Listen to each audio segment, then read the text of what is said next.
शुरू किया जाए।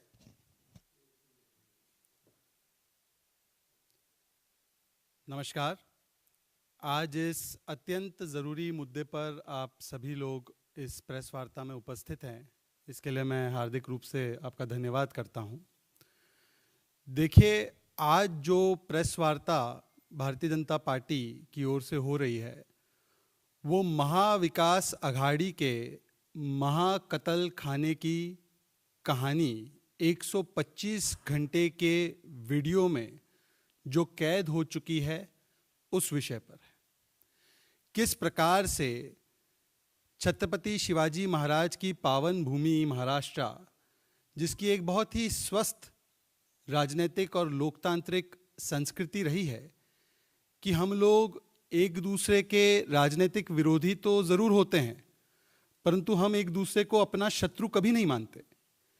इस परंपरा और संस्कृति के खिलाफ जाकर जिस महाविकास अघाड़ी की सरकार को वैसे तो महावसूली अघाड़ी भी कहा जाता था उनके पूर्व के कारनामों को देखते हुए, और महाविनाश अघाड़ी भी कहा जाता है उनके आजकल के कारनामों को देखते हुए, पर आज जो 125 घंटों की मेरे पास ट्रांसक्रिप्ट है उस वीडियो फुटेज की, उससे एक चीज़ स्पष्ट हो जाती है कि अब MVA सरकार का नाम महाविद्वेष अघाड़ी सरकार बन जाएगा। क्योंकि इस पूरी की पूरी 125 घंटे की वीडियो फुटेज में वो सारे सबूत मौजूद है, वो सारे कबूलनामे मौजूद है, वो सारे कन्फेशंस मौजूद है कि किस प्रकार से भारतीय जनता पार्टी, मतलब विरोधी पक्ष के नेताओं को और एक तरीके से लोकतंत्र की आवाज को दबाने के लिए ही किस प्रकार से सबसे ऊंचे स्तर से, चाहे वो पुलिस का महकमा हो, चाहे वो सरकारी महकमा हो, एक बहुत बड़ी साजिश और षड्यंत्र को रचा गया ताकि भारतीय जनता पार्टी के वरिष्ठ नेता, उनके ऊपर झूठे मुकदमे दायर किए जाए, उन्हें फंसाया जाए और उन्हें राजनीतिक रूप से उनका कत्ल कर दिया जाए। और इसीलिए आज जब हम कहते हैं कि ये महाविनाश अघाड़ी, महाविद्वेष अघाड़ी की महाकत्ल खाने की कहानी है, तो वो इसीलिए कहते हैं ताकि विपक्ष के नेताओं की, जिसमें गिरीश महाजन जी थे, देवेंद्र फडणवीस जी थे, सुधीर मुंगंटीवार जी थे और बहुत सारे भारतीय जनता पार्टी के नेता, हमारे महाराष्ट्र के भारतीय जनता पार्टी के अध्यक्ष चंद्रकांत पाटिल और अन्य नेताओं के खिलाफ किस प्रकार से साजिशें रची गई। ये 125 घंटे की जो फुटेज है, इसको क्योंकि वहां पर विधानसभा अभी चल रही है, तो एक जिम्मेदार पक्ष होने के नाते महाराष्ट्र के यशस्वी पूर्व मुख्यमंत्री और अभी हमारे भारतीय जनता पार्टी के नेता प्रतिपक्ष ने, देवेंद्र फडणवीस जी ने इस पूरे मामले को कल विधानसभा में 1 घंटे तक उठाया है। सिलसिलेवार तरीके से, बिंदुवार तरीके से एक एक बात को प्रमाण के साथ रखा है और इस सारे सबूत को, जिसे मैं आपको कुछ देर में पढ़कर सुनाऊंगा और आप चौंक जाएंगे जब आप सुनेंगे इसमें किस प्रकार की बातें की गई है, और ये सारा वीडियो पर है, आप चौंक जाएंगे, आपके रोंगटे खड़े हो जाएंगे। इस सारी चीजों को, इस 125 घंटे के वीडियो फुटेज को, अलग अलग पेन ड्राइव को देवेंद्र फडणवीस जी ने महाराष्ट्र विधानसभा के अध्यक्ष के पास सुपुर्द कर दिया है और फिर उसकी एक कॉपी महाराष्ट्र के गृह मंत्री को भी दे दी है। मैं आपको बताना चाहता हूं, आपको डिटेल में पढ़कर सुनाऊं उससे पहले, कि इसमें क्या क्या निकल कर आया है। ये जो 125 घंटे की फुटेज है, ये क्योंकि मराठी में है और मराठी भाषा में ये सारी रिकॉर्डिंग हुई है, और जो व्यक्ति है, जो इसके मुख्य किरदार है, जिनका नाम है प्रवीण पंडित चौहान, ये बहुत अहम नाम है, इसको दर्ज करके रख दीजिए। प्रवीण पंडित चौहान ये महाराष्ट्र में स्पेशल पब्लिक प्रोसिक्यूटर, विशेष सरकारी वकील है।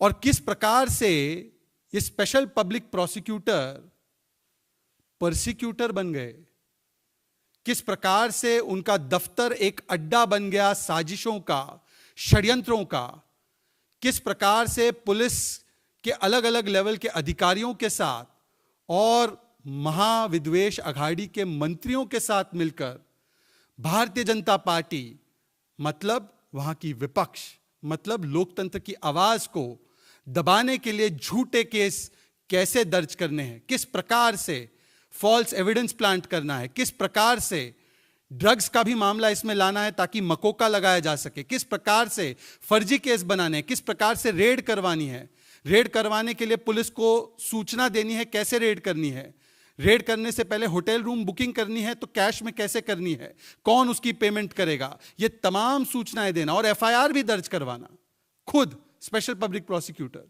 जिसका ये काम नहीं होता अमूमन। किस प्रकार से इसकी मैनेजमेंट की गई, इसका सारा का सारा सबूत, प्रमाण हमने विधानसभा के अध्यक्ष और महाराष्ट्र की सरकार के पास दे दिया है। और हमारी ये मांग है, और जब आप इन बातों को सुनेंगे एक के बाद एक अलग अलग वीडियोस में क्या कहा गया है, तो हमारी ये मांग है, क्योंकि सरकार के मंत्री भी इसमें शामिल है, क्योंकि पुलिस के अधिकारी भी इसमें शामिल होने की बात हो रही है, तो एक निष्पक्ष जांच सरकार के तहत काम करने वाली महाराष्ट्र की पुलिस से तो उसकी अपेक्षा नहीं की जा सकती। और इसीलिए हमारी ये मांग है कि जो पूरा मामला हमने रखा है सबूत सहित, इसमें एक सीबीआई की जांच होनी चाहिए। इस बात को कल रख दिया गया है। महाराष्ट्र की सरकार इस मामले पर कि क्या वो इस पूरे मामले में सीबीआई की जांच के लिए तैयार है या नहीं है, ये अभी तक स्पष्ट नहीं कर पाई है। और मुझे लगता है कि उनकी चयनात्मक खामोशी में भी कई सारे रहस्य छुपे हुए हैं। अगर आपकी नाक और कान के नीचे ही सारा कुछ चलता रहा तो जाहिर सी बात है कि आपकी मौन स्वीकृति या आपकी जाहिरी तौर से स्वीकृति तो इसमें रही होगी। मैं आपको बताना चाहता हूं कि पहला मामला जिसके बारे में मैं बात करना चाहता हूं वो क्या है। गिरीश महाजन जी, जो पूर्व में मंत्री भी रहे हैं महाराष्ट्र की सरकार में भारतीय जनता पार्टी की ओर से, उनके ऊपर उनके और उनके सहयोगियों के ऊपर एक एफआईआर दर्ज करवाई जाती है। संस्थान को लेकर एक मामला है जिसमें आरोप यह लगाया जाता है कि गिरीश महाजन जी ने धमकी दी थी, किसी को, दूसरे गुट के व्यक्ति को धमकी दी थी, यह आरोप लगाया गया था। इस एफआईआर को, इस केस को ट्रांसफर किया जाता है और इस केस के बारे में, जिसमें अब गिरीश महाजन जी को बॉम्बे हाईकोर्ट से रिलीफ मिल चुकी है, बॉम्बे हाईकोर्ट ने पुलिस को कहा है कि इसमें कोई भी कोअर्सिव एक्शन नहीं लिया जाएगा।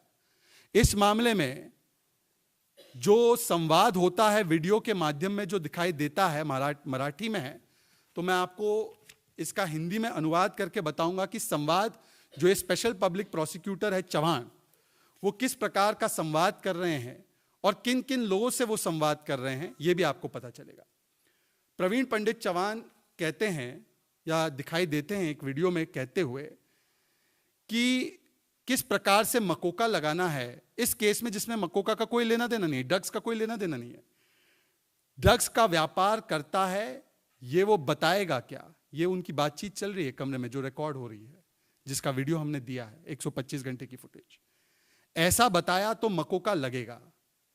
एक और वीडियो है जिसमें कहते हैं वो गिरीश महाजन जी का नाम लेने को तैयार तो है ना, एक छोटा जवाब तैयार करता हूं, वो माफी का गवाह बनने के लिए तैयार है क्या?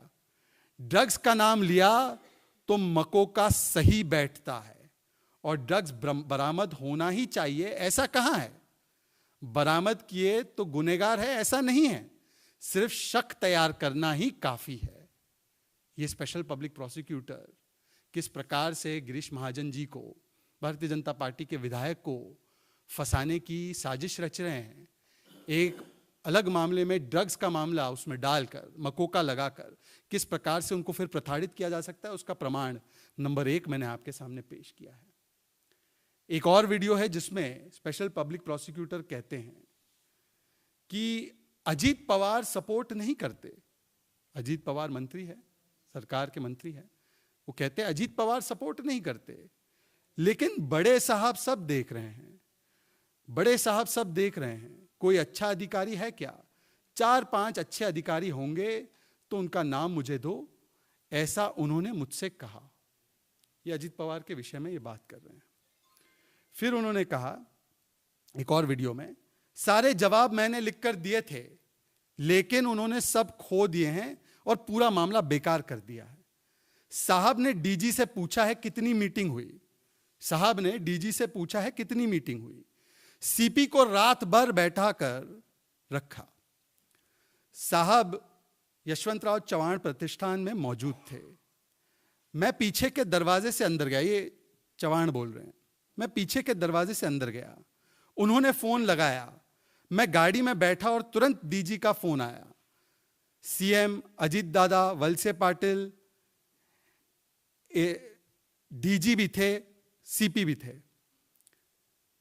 सीपी को रात भर बैठा कर रखा, फिर सीपी को फोन पर फोन आने लगा, सब कुछ नेगेटिव था। मैंने कॉपी सौंपी, अंत में साहब से कहकर मैंने अधिकारी को बदलवाया।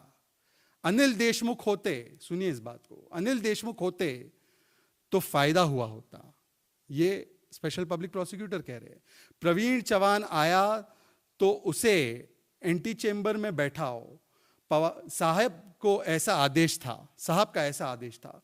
मेरे बिना तो अनिल देशमुख का पता भी नहीं हिलता था, पत्ता भी नहीं हिलता था।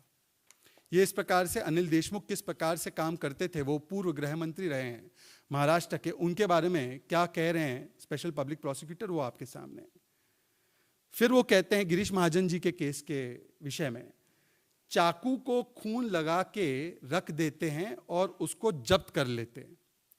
एक चाकू खरीद कर चर्चा के दौरान वहां फेंक देना चाहिए, जब्त करने के लिए और क्या चाहिए? ये किस प्रकार से एविडेंस प्लांट करना है गिरीश महाजन जी के केस में, ये चाकू को लेकर किस प्रकार से इंस्ट्रक्शन दी जा रही है स्पेशल पब्लिक प्रोसिक्यूटर के द्वारा, ये आपके सामने है। और ये सारी प्लानिंग किस प्रकार से हो रही थी, वो भी आपको मैंने पिछले वीडियो के माध्यम से, उसके ट्रांसक्रिप्ट के माध्यम से बताया है। गिरीश महाजन इस मामले में नहीं फंस रहे हैं, सीपी को निकालने के अलावा और कोई पर्याय नहीं है। डीजी को मिलने वाले हैं, नाम नहीं ले रहे हैं। ये उनकी बातें चल रही हैं कि कैसे गिरीश महाजन को फंसाना जरूरी है। साहब को फोन करके मीटिंग बुलाई, मकोका के लिए सुनने को तैयार नहीं है। ये एक और वीडियो चल रहा है जिसमें वो बात कर रहे हैं। एक दिन में एफआईआर ड्राफ्ट करके दिया, वो कह रहा है मैंने एक दिन में एफआईआर ड्राफ्ट करके दे दी। आपको पता है कि स्पेशल पब्लिक प्रोसिक्यूटर जो होता है वो पुलिस के बनाए हुए केस को, उसका पक्ष रखता है कोर्ट में। खुद एफआईआर ड्राफ्ट करने का काम ये स्पेशल पब्लिक प्रोसिक्यूटर का नहीं होता। अलग अलग उनके विभाग होते हैं, अलग अलग उनकी पावर्स होती है। और इस प्रकार से स्पेशल पब्लिक प्रोसिक्यूटर किस प्रकार से एफआईआर दर्ज करवाने की बात और लिखने की, ड्राफ्ट करने की बात कर रहा है, वो आपके सामने है। खुद से पढ़कर मैंने धाराएं लगाई, कई धाराएं लगाई, लेकिन उन्होंने कई पैराग्राफ गायब कर दिए। तो किस प्रकार से ये मैनेज किया जा रहा था? एफआईआर ड्राफ्ट की जा रही थी, उसको फिर दिया जा रहा था, फिर कुछ पैराग्राफ और कलम जो सेक्शन है उसको रखे जा रहे थे, कुछ हटाए जा रहे थे। अलग वीडियो में बोलते हैं, ऐसे कई वीडियोस है, तो मैं आपको मेन वीडियोस की बातें बता रहा हूं। ये सारी मराठी में बातचीत हो रही थी। गिरीश महाजन का नाम डालो, ये प्रोसिक्यूटर कह रहे हैं, मैं जवाब तैयार करता हूं, आगे क्या बोलना है, स्टेटमेंट में क्या डालना है, ये सब निर्देश दे रहा हूं। भोईटे जाएगा, वो एक पक्ष है इस पूरे मामले में, भोईटे जाएगा, वह अपना आदमी आएगा और सामान रख देगा। किसके पास से क्या जवाब लेना है यह भी समझा दिया है। अब एक वीडियो है जिसमें कि स्पेशल पब्लिक प्रोसिक्यूटर बैठे हैं एसपी के साथ और उनके बीच में यह बातचीत चल रही है। और बातचीत कैसी चल रही है, किस प्रकार से रेड करवाने के विषय में चल रही है। होटल का बिल मत दो, ये कह रहे हैं कि होटल का बिल मत दो, 10,000 दिया है, वहां अपना आदमी रखो। वो 2 फाइल में गिरीश महाजन का फोटो लगाना है, फाइल में फोटो लगाना है गिरीश महाजन जी का। पंच का नाम है, मैं व्हाट्सएप पर भेजता हूं। 2 साइबर एक्सपर्ट रखो, वो अपने आदमी होंगे, साइबर एक्सपर्ट अपने आदमी होंगे। जो हमें पता है वो पुलिस को कहां पता है, 2 टेक्नीशियन रखना है और वो सामान रख देना है। इस प्रकार से वो पुलिस के आला अधिकारी को इस मामले में कैसे रेड करनी है, कैसे एविडेंस प्लांट करना है, उसकी पूरी की पूरी गाइडेंस और निर्देश स्पेशल पब्लिक प्रोसिक्यूटर देते हैं। उन्हीं के साथ, उसी अधिकारी एसपी के साथ फोन पर बात करते हुए वो कहते हैं, चव्हाण पंचनामा मैनेज करो, 6:30 बजे ऑर्डर मिलना चाहिए, डीडीआर पहचान का हो तो फोन करना। इस प्रकार से पूरी मैनेजमेंट केस की करना। अब मैं आपको कुछ और उनके वार्तालाप के बारे में बताऊंगा। ये बात कर रहे हैं भारतीय जनता पार्टी में जो पूर्व नेता रहे हैं और अब वो एनसीपी में शामिल हो चुके हैं, एकनाथ खड़से के बारे में। खड़से साहब को साहब के पास लेकर जाता हूं मैं, जयंत पाटिल, ऐसे लोग अजीत पवार साहब के पास जाते हैं। मैं नहीं आऊंगा क्योंकि मैं आया तो राष्ट्रवादी का वकील हूं, इसका सबूत मिल जाएगा। ये स्पेशल पब्लिक प्रोसिक्यूटर कह रहे हैं। ये पूरे इसी संदर्भ में है, इसी मामले के संदर्भ में है, किस प्रकार से भारतीय जनता पार्टी के नेताओं को फंसाना है, किस प्रकार से ये होटल में बुकिंग कराकर फिर रेड करवानी है, ये सारी चीजें उसके संदर्भ में ही कहा जा रहा है। कुछ और आपको अंश पढ़कर सुनाऊंगा क्योंकि काफी लंबा है, 125 घंटे का फुटेज है। वैसे तो अगर देखा जाए तो कल देवेंद्र फडणवीस जी ने बताया कि इसकी 25-30 अच्छी वेब सीरीज बन सकती है, परंतु फर्क सिर्फ इतना है कि वेब सीरीज तो ऐसी घटनाओं पर बनती हैं जो वास्तविक नहीं होती है, परंतु ये वास्तविकताएं की बातें हैं, ये जो असलियत में हो रहा था और ये जो साजिशें रची जा रही थी, ये उसका प्रमाण है। अब ये इस वीडियो में बातचीत हो रही है कि किस किस को फंसाना है भारतीय जनता पार्टी से, टारगेट कौन है, किसको फंसाना है, ये चव्हाण कह रहे हैं। जय कुमार रावल भारतीय जनता पार्टी के नेता है, गिरीश महाजन, देवेंद्र फडणवीस, संजय कुटे और मुंगंटीवार, इन लोगों के नाम लेकर ये बात कह रहे हैं कि इनको फंसाया जाना है। नागपुर से मुझे फोन आया, अगले हफ्ते में कहाँ रहूंगा ऐसा पूछा, मुंबई कब आओगे, शुक्रवार को आओ, इस प्रकार की बातें चल रही है। उसके अलावा एक वीडियो में बात चल रही है कि उनको पता भी नहीं था कि गिरीश महाजन जी उस समय पुणे में थे या नहीं थे, तो वो आरोप सिद्ध हो या सही, उनका जो आरोप लगाना है वो सही लगे, इसलिए उन्होंने ये बात की। गिरीश महाजन पुणे में कब आए वो जानकारी हमने मंत्रालय से निकाली है। अनिल देशमुख डरते नहीं हैं, उनको टारगेट दिया तो वो करते हैं। ये अनिल देशमुख के बारे में बोल रहे हैं। अनिल देशमुख डरते नहीं हैं, उनको टारगेट दिया तो वो करते हैं। जयंत पाटिल खड़से के अच्छे संबंध है, उन्होंने सीधे कहा था कि चव्हाण आए तो उसे देख लो। फडणवीस गया मतलब फडणवीस को अगर टारगेट कर दिया गया तो एक विधानसभा अनिल देशमुख के लड़के के लिए खाली हो जाती। एक स्टेज के बाद बहुत पैसा लगता है। टारगेट कौन कौन है उसी संदर्भ में फिर और आगे बात हो रही है। देवेंद्र फडणवीस, गिरीश महाजन, जयकुमार रावल, सुधीर मुंगंटीवार, चंद्रकांत पाटिल, चंद्रशेखर बावनकुले, फाइलें तैयार है और अपने टारगेट हैं। फिर एक साहब के बारे में बात की जा रही है। साहब कभी पिक्चर में नहीं आते, वो किसी को घर पर बुलाकर बताते हैं, सीधा फोन करेंगे तो पुलिस स्टेशन की डायरी में बिना मतलब का दर्ज हो जाएगा। लेकिन साहब को इन सब को समाप्त करना ही है, यह बहुत महत्वपूर्ण है। आप सुनिए इस बात को। देवेंद्र फडणवीस और गिरीश महाजन को तो 1,01% समाप्त करना है। गिरीश महाजन और देवेंद्र फडणवीस को तो अटकाएंगे ही, कैसे भी करके अगले साल तक इनको हटाना ही है, मतलब फडणवीस खत्म। ये इस प्रकार की बातें हो रही है और इस प्रकार की प्लानिंग सर्वोच्च सरकार के जो कर्ता धर्ता है उनके आशीर्वाद के साथ स्पेशल पब्लिक प्रोसिक्यूटर के दफ्तर में, जो कि एक अड्डा बन चुका है महाकतल खाने का, उसमें ये सारी बातें की जा रही है। कुछ और दिलचस्प बातें भी हैं जो बातें चलती हैं, केवल इस केस के बारे में नहीं, और अनिल देशमुख के बारे में कुछ बातें जिसको मैं कहता हूं कि जो कन्फेशन, आखिरी कन्फेशन की जरूरत है। वैसे तो अनिल देशमुख अभी भी जेल में है, उनको कोर्ट से रिलीफ नहीं मिली है, परंतु जिस विषय के लिए वो जेल में है उसके बारे में भी क्या बात की जाती है वो जरा सुनने लायक है। वीडियो में कहते हैं, अनिल देशमुख जी ने तो ट्रांसफर में पैसे कमाए, ये स्पेशल पब्लिक प्रोसिक्यूटर कह रहे हैं, और ये सरकार के मुलाजिम हैं। अनिल देशमुख जी ने ट्रांसफर में पैसे कमाए 100 करोड़ से भी ज्यादा, कम से कम 250 करोड़। सिर्फ ट्रांसफर में ही नहीं, गाड़ी की खरीदारी में भी, निर्माण कार्य का भी टेंडर, ऐसे कई रास्ते हैं। 2 साल में कम से कम 250 करोड़ रुपए कमाए हैं। क्या लगता है, मुंबई में तो 100 बड़े बिल्डर हैं, हर एक ने 2-3 करोड़ दिए तो 200-300 करोड़ बड़े आसानी से जमा हो जाते हैं। बिल्डर के लिए 2 करोड़ की रकम कोई बड़ी बात नहीं है। यह बात तो तय है कि अनिल देशमुख हमारे काम आ सकते थे। मैं साहब का आदमी हूं, लेकिन मैं फोटो नहीं रखता, संबंध नहीं दिखाता हूं, कभी स्टेटस भी नहीं रखता हूं। परंतु अनिल देशमुख के जो काले कारनामे थे उसके विषय में भी सरकार के स्पेशल पब्लिक प्रोसिक्यूटर क्या कह रहे हैं वो आपके सामने है। इसके अलावा आखिरी अंश कुछ सुनाता हूं और फिर अपनी बात को मैं समाप्त करूंगा।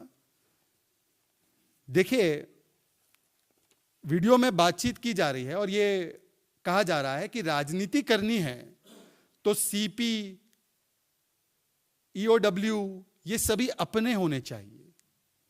बड़े साहब ने बताया है, देशमुख 25 लाख रुपए लेकर आए थे। अनिल देशमुख की बात चल रही है, अनिल देशमुख 25 लाख रुपए लेकर आए थे, परंतु मैंने नहीं लिए। बाद में वो पकड़े गए। 25 लाख में अपनी गाड़ी आ जाती, वो खुद दे रहे थे, फिर भी हमने नहीं लिया। नसीब कैसा है देखिए। लेकिन उसका दुख नहीं है, हमारे ही आदमी है, वो इंसान चाहिए था, वो इंसान होना चाहिए था। इस प्रकार से स्पेशल पब्लिक प्रोसिक्यूटर बात कर रहे हैं। एक और भी दिलचस्प मामला है जिसके विषय में स्पेशल पब्लिक प्रोसिक्यूटर बात करते हैं, और ये कोर्ट को लेकर बात कर रहे हैं, छगन भुजबल के मामले में।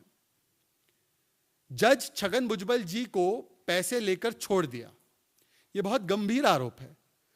यह स्पेशल पब्लिक प्रोसिक्यूटर महाराष्ट्र सरकार के ये कह रहे हैं और इतना बड़ा आरोप लगा रहे हैं न्यायालय पर कि जज छगन भुजबल जी से पैसे लेकर उन्हें छोड़ दिया। मुंबई में एक वकील है जिसके बारे में वो बात कर रहे हैं। जज मैनेज करना इतना ही उसका काम है। 1 करोड़ तय हुआ था, 50 लाख वो रखती है और 50 लाख देती है। गिरीश महाजन की फाइल थी, वो आगे देनी चाहिए। रावल को अंदर डाल दिया होता और महाजन को उठा लेते, इन दोनों को उठा लेते तो डर जाते। फिर अनिल गोटे जो नेता है, उनसे भी फोन कॉल पे बात की जा रही है और वो बात कर रहे हैं, वो संजय राउत, ये बात अनिल गोटे से कर रहे हैं। अनिल गोटे कौन है आप जान सकते हैं, महाराष्ट्र की राजनीति आप उससे वाकिफ हैं। वो संजय राउत ने 3.5 नेता कौन से बताए हैं, ये संजय राउत की यहां पर एंट्री होती है। तावड़े, गिरीश महाजन, रावल, देवेंद्र फडणवीस, रंजीत पाटिल, हमारे पास सभी फाइल्स है, जेरोक्स देता हूं, कहां मिलना है? वहीं आरबीआई के नजदीक 302 नंबर के कमरे में। तो इस प्रकार से ये बातें चल रही है और इसमें अगर आप आगे जाएंगे, ये 125 घंटे का फुटेज देखेंगे तो रश्मि शुक्ला के मामले में भी किस प्रकार से उनको फंसाना है उसके बारे में भी कॉल पे क्या बातचीत हो रही है, वीडियो में क्या बातचीत हो रही है। जो इस पूरे मामले के वकील है एमडी पाटिल, उनके साथ उसका भी इसमें कन्फेशन है। ये सारी बातें जो आती है, इसमें आखिरी में नवाब मलिक के केस में भी एक खुलासा है। सरकारी वकील कहते हैं, और नवाब मलिक को कैसे फंसाना है इसके विषय में कहते हैं कि नवाब मलिक को कहना है कि ये फ्रॉड है जो मुझे देवेंद्र फडणवीस जी ने करने के लिए कहा है। मतलब नवाब मलिक को बचाने के लिए अब इसमें झूठे तरीके से कैसे देवेंद्र फडणवीस जी का नाम घसीटना है। तो ये कह रहे हैं कि नवाब मलिक को केवल इतना कहना है कि ये फ्रॉड है और मुझे देवेंद्र फडणवीस जी ने कहा है ये करने के लिए। ये इस प्रकार के आरोपों की भी बात कैसे लगाए जाने चाहिए और मैनेज किए जाने चाहिए, ये भी एक वीडियो में कैद है। देखिए साथियों, कुल मिलाकर जो इस 125 घंटों की वीडियो फुटेज से सामने निकलकर आ रहा है वो ये है कि एक बहुत बड़े पैमाने पर, बहुत बड़े स्तर पर महाराष्ट्र की सरकार के मंत्री, महाराष्ट्र की सरकार का प्रशासन और महाराष्ट्र की पुलिस के कुछ अधिकारी मिलकर विपक्ष के नेताओं को कैसे फंसाना है इसके बारे में पूरी साजिशें रच रहे थे। और इसका प्रमाण हमने विधानसभा में, विधानसभा के अध्यक्ष के सामने और महाराष्ट्र के गृह मंत्री के सामने यह देकर रखा है कि इसमें एक निष्पक्ष जांच होनी चाहिए, दूध का दूध पानी का पानी होना चाहिए और इसके लिए केवल और केवल सीबीआई ही इसमें जांच कर सकती है। इसके पहले भी महाराष्ट्र की सरकार ने, जो मौजूदा सरकार है, किस प्रकार से पुलिस का गलत इस्तेमाल वसूली के लिए किया है, पुलिस का इस्तेमाल कुछ पत्रकारों को टारगेट करने के लिए किया है, पुलिस और प्रशासन का इस्तेमाल कुछ अन्य लोगों को टारगेट करने के लिए जो उनके समर्थन में नहीं है उनको करने के लिए किस प्रकार से किया है, किस प्रकार से प्रताड़ित करने के लिए अवैध और अलग अलग तरीके के हथकंडे अपनाए गए हैं। यह बात अलग अलग समय पर महाविकास आघाड़ी की सरकार ने आपके सामने आपको दिखाया है। और इसीलिए आज हमारी ये मांग है कि ये षड्यंत्र जो लोकतंत्र के खिलाफ किया गया था, महाराष्ट्र के विपक्ष के नेताओं के खिलाफ नहीं, महाराष्ट्र की जनता के खिलाफ किया गया था, इसमें सीबीआई जांच बहुत जरूरी है। इसके जो भी मुख्य किरदार है इनकी जांच बहुत जरूरी है। बहुत बहुत शुक्रिया। इस विषय पर किसी के सवाल होंगे तो सवाल ले सकते हैं, अन्यथा इस प्रेस कॉन्फ्रेंस को जी।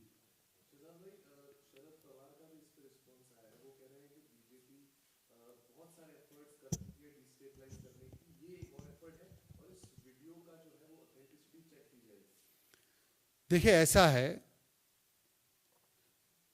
कि आज जो इस पूरे स्टिंग ऑपरेशन पर और खुलासे पर जिसको विधानसभा में रखा गया है उस पर अपनी प्रतिक्रिया दे रहे हैं, तो मुझे लगता है इससे तो एक चीज साबित हो जाती है कि चोट कहां लगी है और दर्द किसको हुआ है वो तो पहले सामने निकल कर आ रहा है। ये वो लोग हैं महाविकास आघाड़ी के जिन्होंने बिना एक भी सबूत के, एक भी प्रमाण के, हर रोज संजय राउत से लेकर अलग अलग इनके नेता ये आरोप लगाते हैं कि केंद्रीय एजेंसी उनको टारगेट कर रही है। नवाब मलिक के भी मामले में लगाया है कि केंद्रीय एजेंसी हमें टारगेट कर रही है। हालांकि नवाब मलिक के मामले में तो पीएमएलए कोर्ट ने उन्हें जेल में डाला है, फिर रिमांड बढ़ाई है और अब जुडिशियल कस्टडी में है। पर जिस मामले में सबूत सहित हमने अपनी बातों को और आरोपों को रखा है उसमें निष्पक्ष जांच की मांग करने से क्यों कतरा रही है महाराष्ट्र की सरकार? आज मांग केवल इतनी है, ये सही है गलत है, आरोप में बुनियादी कोई बातें हैं नहीं हैं, सीबीआई की जांच होने दीजिए, निष्पक्ष जांच करवा दीजिए, उसके लिए तैयार हो जाइए। दूध का दूध पानी का पानी सब निकलकर सामने आ जाएगा। मुझे लगता है कि इस विषय पर अगर और कोई सवाल ना हो तो इस प्रेस कॉन्फ्रेंस को यहीं समाप्त कर सकते हैं। आप लोग जुड़े, बहुत बहुत धन्यवाद।